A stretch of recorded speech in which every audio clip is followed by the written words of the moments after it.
Want to talk about something that gets under our skin: money. Just saying the word brings up a lot, doesn't it? Maybe it's a knot in your stomach when you see someone else's success. Maybe it's a flash of anger about unfairness. Or maybe it's even a little bit of guilt for wanting more yourself. Have you ever felt that? Have you heard people say it? Maybe you've even thought it, that money is evil, that it's the root of all problems, that it corrupts people. I get it. This is rage, reason, and riches. And trust me, I understand that feeling deep down. I've been there. I've known what it's like to have nothing. To feel that pressure, that desperation, that rage. But I walked out of it. I found a way through.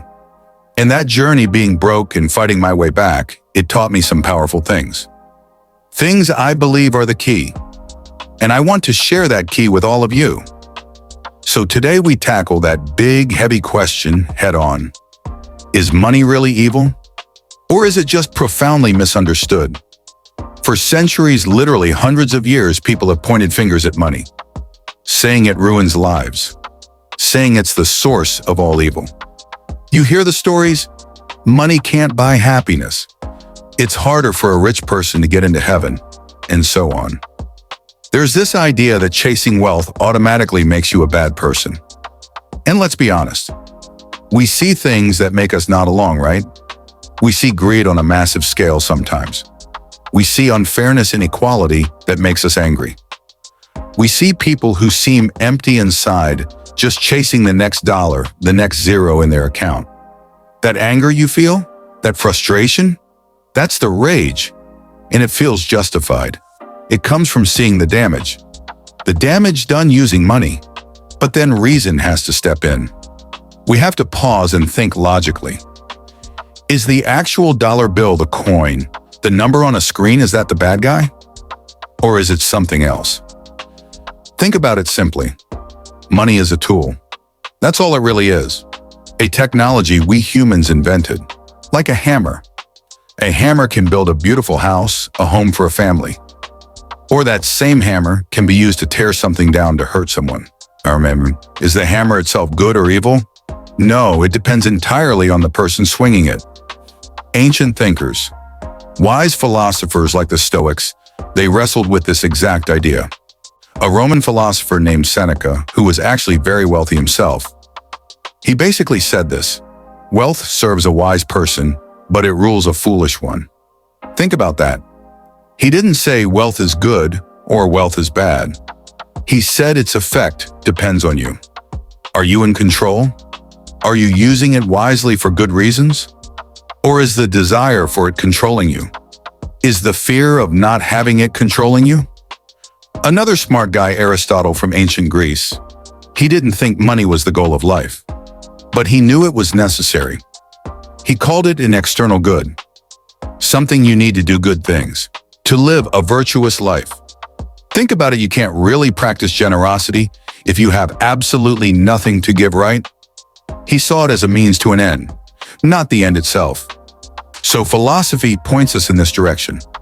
Money is neutral, but it's powerful. It's like a magnifying glass.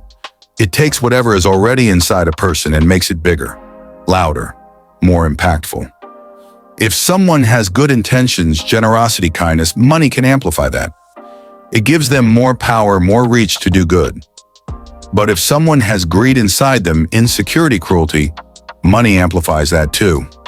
It gives them more power to cause harm or to desperately chase things that can never actually fill that inner emptiness.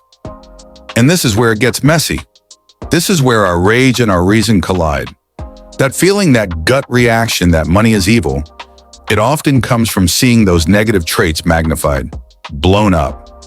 The rage is often a reaction to the misuse of the tool, not the tool itself. The misunderstanding isn't just about what money is.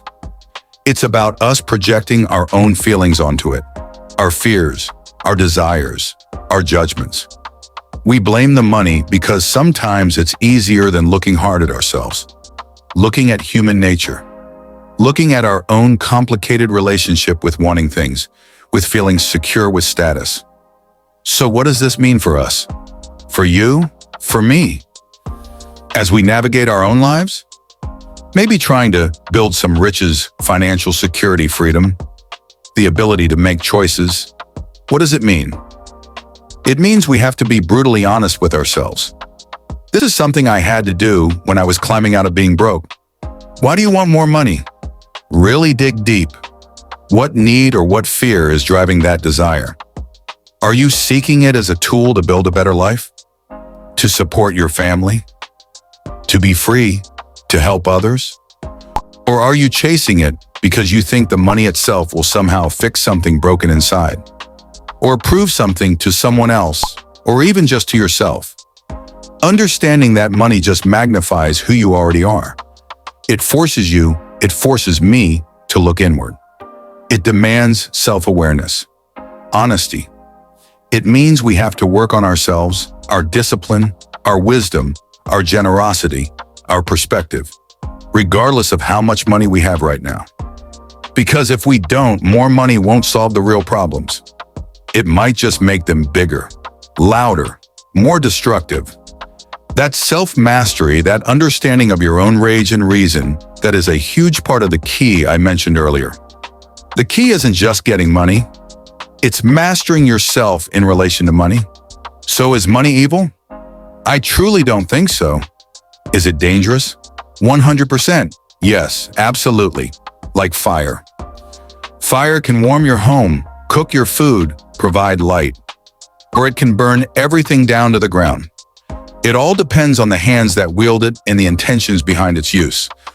Money is profoundly misunderstood because we profoundly misunderstand ourselves, our motivations, our emotions, our place in the world. The real challenge isn't hating money. It's mastering ourselves. Now I want to hear from you. What do you think? What's your gut reaction? Have you felt that evil vibe from money? Or do you see it